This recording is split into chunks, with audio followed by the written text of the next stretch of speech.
The year 789. 3 ships of Northmen landed on the coast of Wessex and killed the king's reeve who had been sent to bring the strangers to the West Saxon court. Then came an even more impactful an assault. A troop of Scandinavian seafarers, who we now refer to as the Vikings, attacked the Lindisfarne monastery, the sacred heart of the Northumbrian kingdom, which, according to the Northumbrian scholar Alcuin, was a place more sacred than any in Britain. The church of St. Cuthbert was platted with the blood of monks, the monastery was burned down, and its riches were raided. The violence, and especially the disrespect to the religion, stunned the Anglo-Saxons, and this event is recorded in Domesday Stone from the 9th century. The Lindisfarne assault marked the era of Vikings in England. The period from 8th century to 11th century was marked by migration of Norsemen from Scandinavia to the British Isles.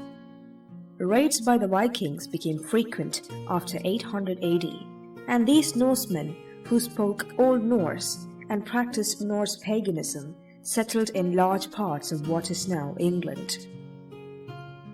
By the end of 870, most parts of East Anglia fell into the hands of these Danish invaders, and Mercia was also lost 4 years later. The Vikings seized the majority of Northumbria by 875, and these areas came under the Danelaw, where the rule of the Danes and other Norsemen was established. Wessex was the only major kingdom under Anglo-Saxon authority by this time. After generations of battles and occupations between the Anglo-Saxons and the Danes, Athelstan, the king of Wessex, unified the territories of Anglo-Saxons and the Danes to form a unified England. This is generally the time that most historians view the Kingdom of England as having been created. But that was not quite it. Even when Athelstan crowned himself as the King of English, his kingdom was not safe yet. It was very young and very vulnerable. The young England was threatened by invasions of conquerors like Eric Bloodaxe of Norway and Olaf of Dublin, etc. But the conquered territories were soon reincorporated into the English kingdom. Edgar, or Edgar the Peaceful, laid the true foundation of English kingdom. He introduced reforms and laws that existed in Danelaw to ensure the cooperation of the Danish population in his kingdom. The 20 years long reign of Edgar the Peaceful was that of peace, unity, and order in the Kingdom of England. In 1066, with the death of the English king Edward the Confessor, 3 men competed for the English crown: Harold Godwinson, Harold Hardrada, king of Norway, and William of Normandy. This resulted in 2 clashes. Harold Godwinson defeated Harold Hardrada of Norway in York, but was defeated by William of Normandy in the decisive Battle of Hastings. William of Normandy, who was later known William the Conqueror, crowned himself the ruler of England on Christmas Day 1066 in Westminster Abbey, marking the beginning of the Norman era in England and the end of Anglo-Saxon rule over the territory. William divided the lands of England amongst his knights and lords and went on a massive castle-building campaign across England, including the construction of the Tower of London. He raised money by making an extensive inventory of the English lands, known as the Domesday Book. Edward I in 1283 conquered Wales, which lies to the southwest of Great Britain, a congeries of Celtic kingdoms which wasn't an Anglo-Saxon kingdom, and made his son the Prince of Wales. He also exerted tremendous pressure over Scotland over the years. By 1328, Edward III, due to disagreements with the new king of France, Philip of Valois, invaded France and began the 100 Years' War. The English won several battles in the war. Upon the death of Edward III, there were several claimants for the English throne, most notably those from the House of York and Lancaster.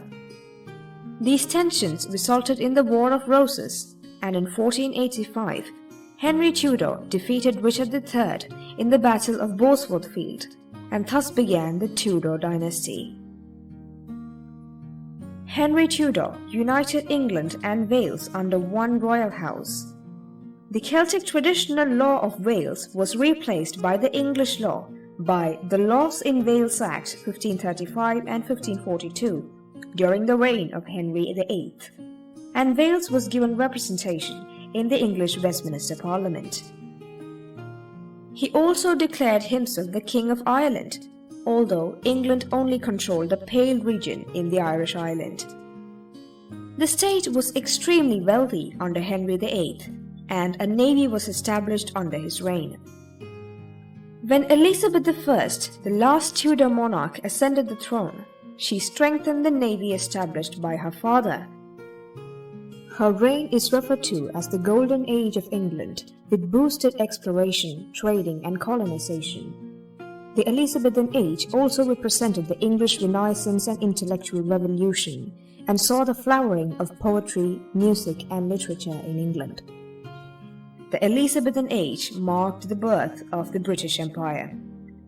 The British Empire went on to become one of the foremost global powers and one of the largest empires in the history, spanning 6 continents, being known as the empire on which the sun never sets, as the sun was always shining on one point or the other of its territories at all times.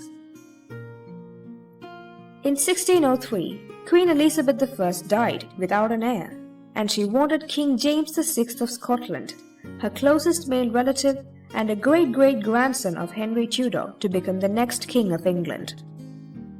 He became James I through the union of the English and Scottish crowns, even when these countries remained separate political entities, making them come under the rule of personal union.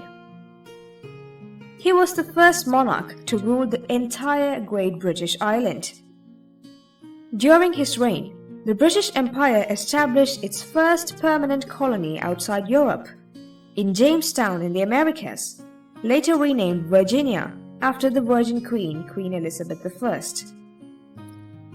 What is known as the Tudor conquest in the history of Ireland started with Henry VIII and was completed in 1603, when the entire Irish island came under the rule of James I through the establishment of English plantations in Ireland. The next few decades saw tensions between the Protestants and Catholics in England. The Second English Civil War, which pitted the parliamentarians against the Royalists, which followed a brief Puritan rule under Oliver Cromwell. Oliver Cromwell established the Commonwealth, when England, Wales, Ireland and Scotland was governed as a republic after the Second English Civil War. The monarchy in England was restored after the Puritan rule by 1660, as the Parliament of England invited King Charles II from France to take over the throne.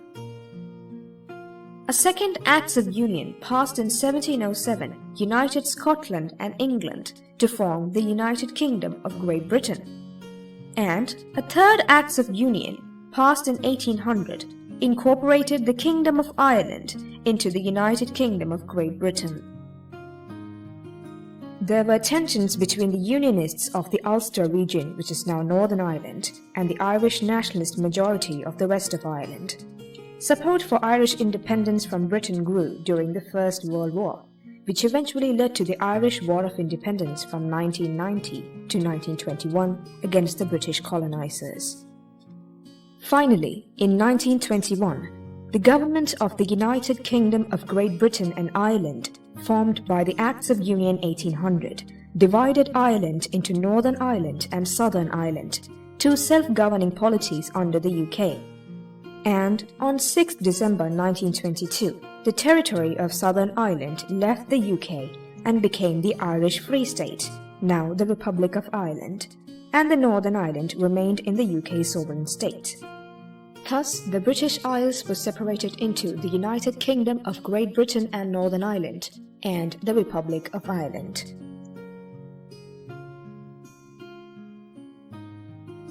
This was just a short ride through the immense territorial and geographical history of this landmass. From the age of the Celts to the formation of the UK, the British Isles holds a history that was meticulously recorded and preserved. This was the territorial story of England and Great Britain, as concise as possible. Thank you for watching.